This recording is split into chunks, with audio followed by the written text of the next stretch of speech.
Hi, I'm Savannah. And I'm Melly. And we are so glad you are with us today. We are learning that we are God's masterpiece. What's a masterpiece? A masterpiece is the best piece of art that an artist creates. It's their favorite thing. And we're God's masterpiece? Yep. Oh, wow. How do you know that, Savannah? Well, because God tells us this in the Bible. Where?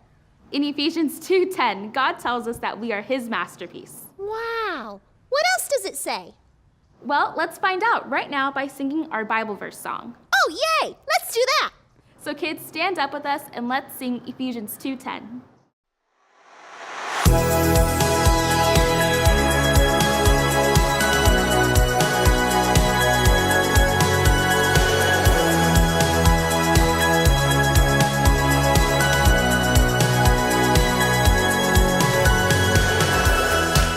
For we are God's masterpiece. He has created us anew in Christ Jesus, yeah. So we can do the good things He planned for us long ago. Ephesians 2:10.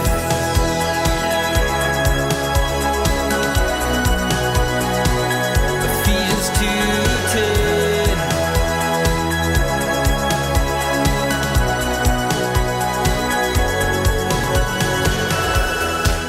For we are God's masterpiece.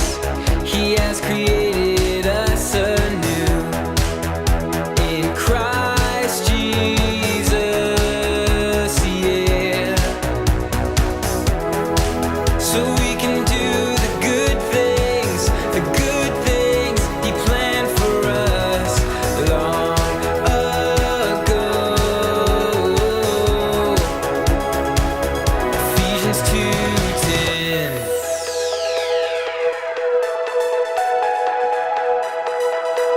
Ephesians 2:10.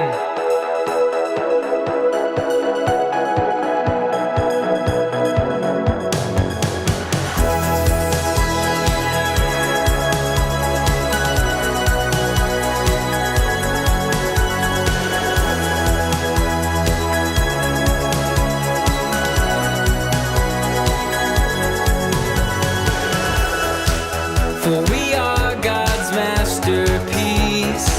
He has created us anew in Christ Jesus, yeah. So we can do the good things He planned for us long ago. Ephesians 2:10.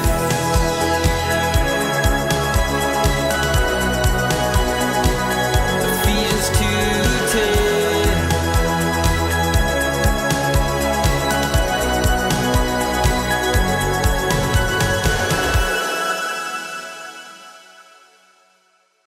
Great singing and dancing. You can all sit down. Savannah, that was a great verse. It said something about how God has a plan for me. A good plan. That's right. God has a great plan for you and for all of you kids. But how can God have so many plans? That's a lot of things for him to remember. Well, God is amazing. He has made lots of plans for lots of people for a long time. We see his plans all over the stories in the Bible. Oh, Savannah, will you show me a Bible story right now? I want to see God's good plans. Sure, let's watch a story from the Bible and see what we can learn about how we are God's masterpiece. Everyone, make sure your thinking caps are on. And your listening ears. Let's watch our story. God's masterpiece. Joshua. This is Joshua. Joshua was an Israelite who followed Moses through the wilderness. 1, 2, 3, here we go. Oh, yeah. Joshua learned from Moses as Moses led the Israelites through the Red Sea. And as Moses taught the people about God's law. Oh, yeah. Ah, I see. Oh, listen up. One day, Moses was talking to the Israelites. He was reminding them of the law and all that God had done for them. Yeah. Now, see here, all you. When Moses had finished giving instructions to the people, he said, "I am no longer able to lead you. Hold on.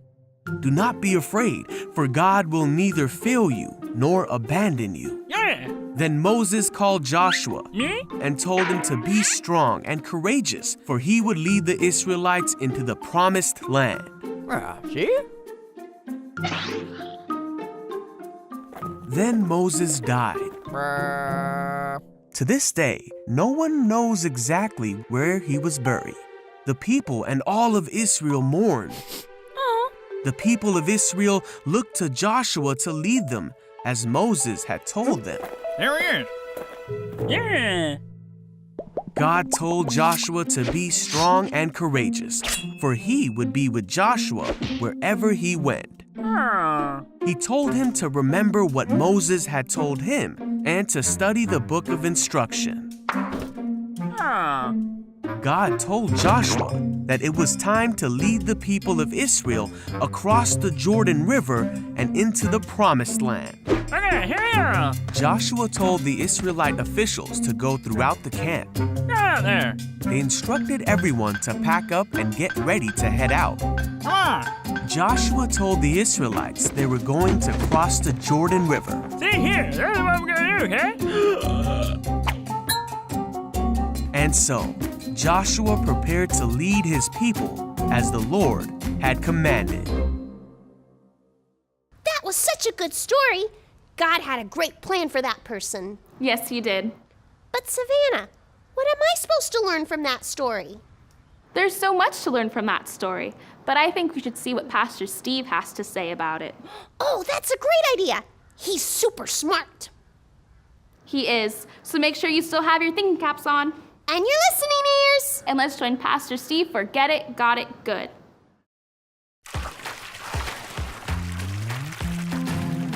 This is Get It, Got It, Good with Pastor Steve. Get it? Got it. Good.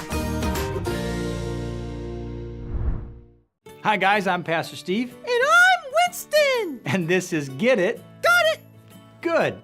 Today we saw the story of Joshua. He was chosen for a very special purpose. What does it mean to be chosen? Well, to be chosen means that you're picked for a special reason.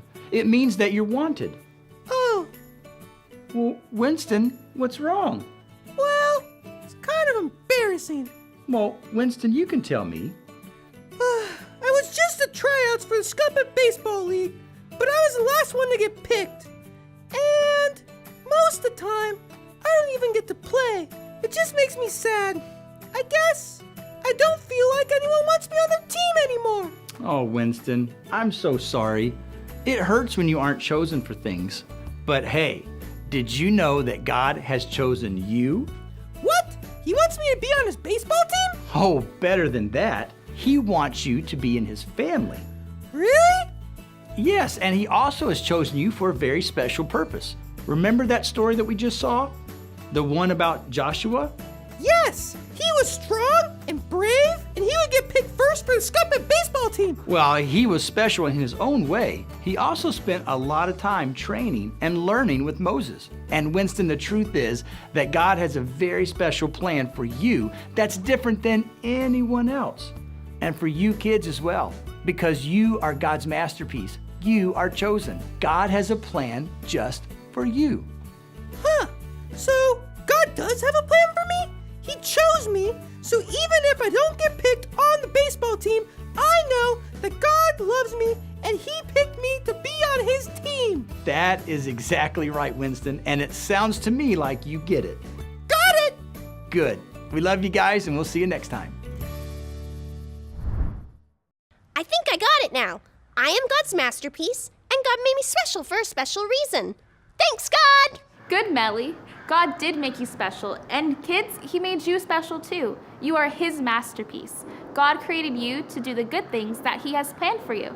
God loves you all so much. And so do we. We'll see you next time.